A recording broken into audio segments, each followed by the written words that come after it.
In the opening scene, a black man named Andre is followed by a car and attacked by a man in a medieval helmet who renders him unconscious and drags him away. Chris Washington is a black photographer from Brooklyn, New York, preparing for a weekend visit to upstate, to meet the family of his white girlfriend, Rose Armitage.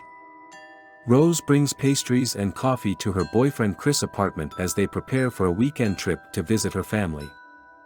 Chris is worried about how her family will react to him being a black man, but Rose assures him that her family is very progressive and even voted for Obama. She tells Chris that he is the first black guy she has dated, but is confident her family will accept him. On the way to her parents' home, Rose throws away Chris's cigarette, warning that her parents would disapprove of dating a smoker. Chris calls his friend Rod, a TSA agent, to take care of his dog. Rod disapproves of Chris dating a white woman and warns against visiting her family. While they're chatting, a deer runs in front of the car and is hit. The police arrive and ask for Chris's ID, but Rose intervenes, saying he wasn't driving. The officer lets them go, and Chris admires Rose for standing up for him. Chris and Rose arrive at her parents' home. He meets her affable father, Dean Armitage, who is a neurosurgeon, and her strangely cold mother, Missy, who is a hypnotherapist.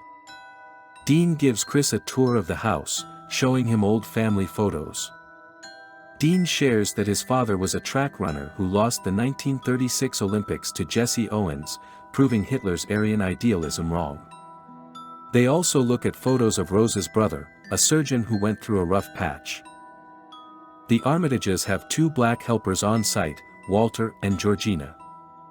Dean admits that it looks bad, rich white people having black helpers, but he explains that they were hired to take care of his parents, and when they both died, he couldn't bear to let them go. However, there is something strange about them. They act stiff and overly polite, and use outdated language. The Armitages have afternoon tea with Chris and Rose. They ask Chris about his family and he tells them that his father is not around and his mom died when he was 11. While pouring tea, Georgina gives a strange reaction. The family tells Rose about their annual party that will be held the next day, and Jeremy, Rose's aggressive and spoiled brother, shows up. During dinner, a drunk Jeremy engages Chris in a conversation about MMA fighting, suggesting that Chris would excel at it due to his robust background. Jeremy insists on sparring, but Chris declines, stating his personal rule against play fighting with intoxicated individuals. Missy intervenes and suggests that Jeremy should call it a night. After retiring to their room, Rose apologizes to Chris for her family's behavior and they go to sleep. Later that night, Chris sneaks out for a cigarette and spots something charging towards him in the distance. It turns out to be Walter, who abruptly changes direction at the last moment and runs off.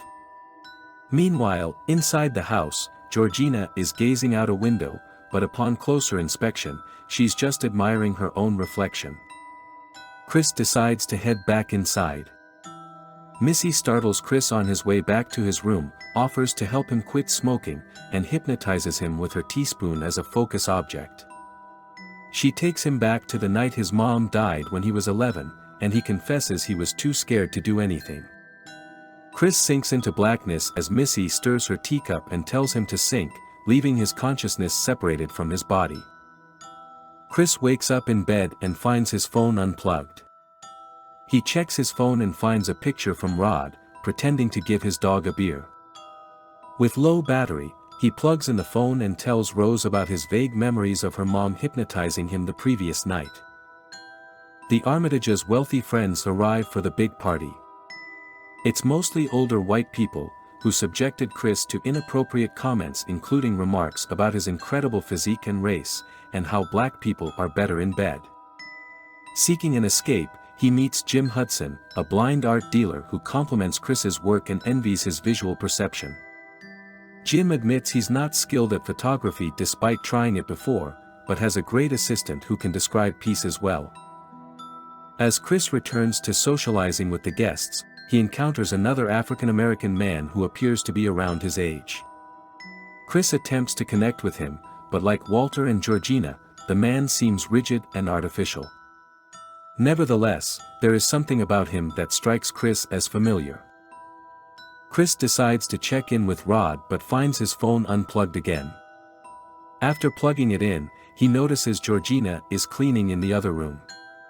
Chris tells Rose he suspects Georgina keeps unplugging his phone, but she dismisses them as paranoia. Chris calls Rod and tells him everything that's been going on, and Rod warns him that white people love to have sex slaves and he needs to get out of there. Chris hangs up and is startled by Georgina, who apologizes for unplugging his phone.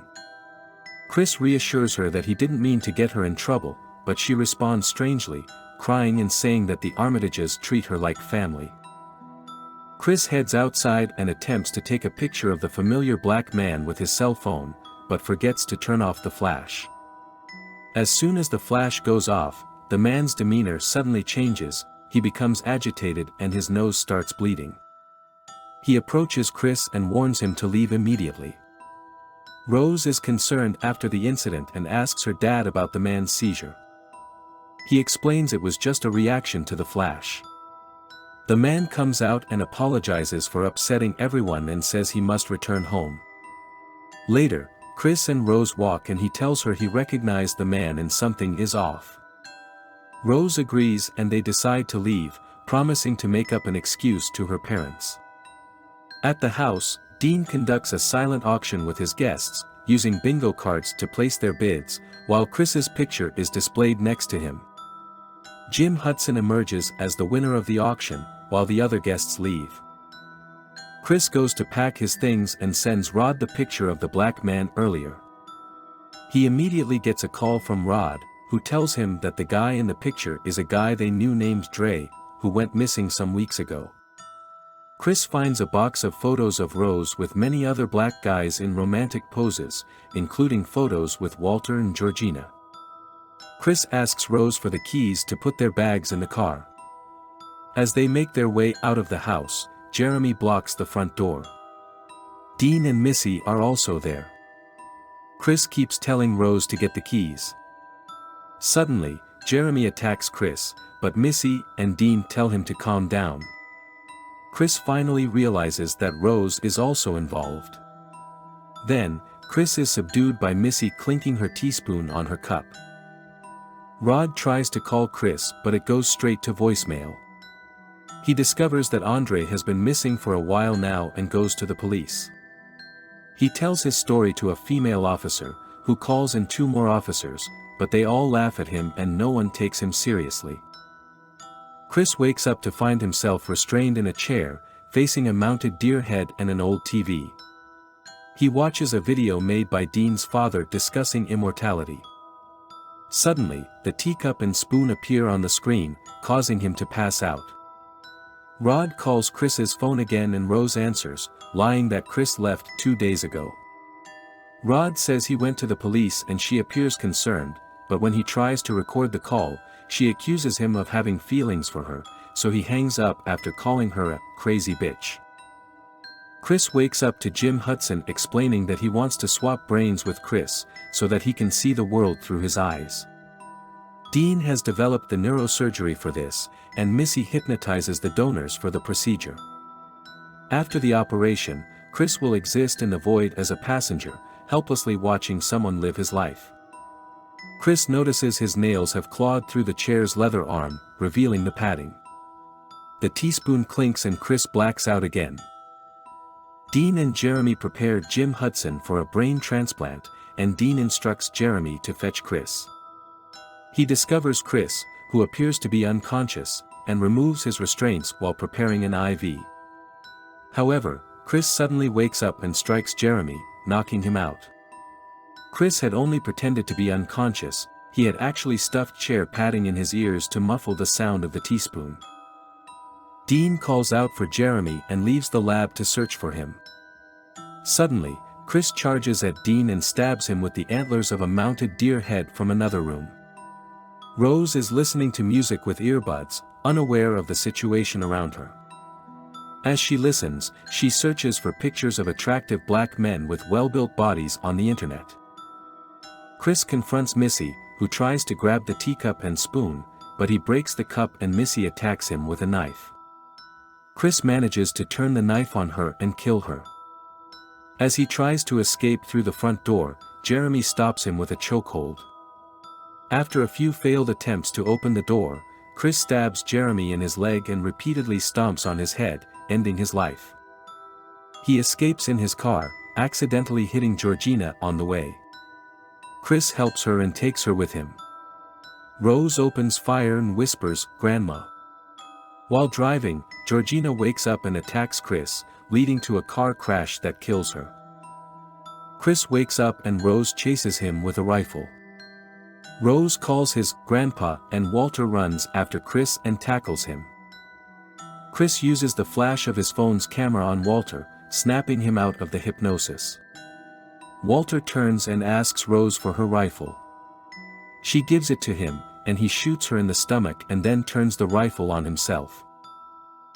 As Rose lies on the ground bleeding, she attempts to grab the rifle, but Chris takes it away.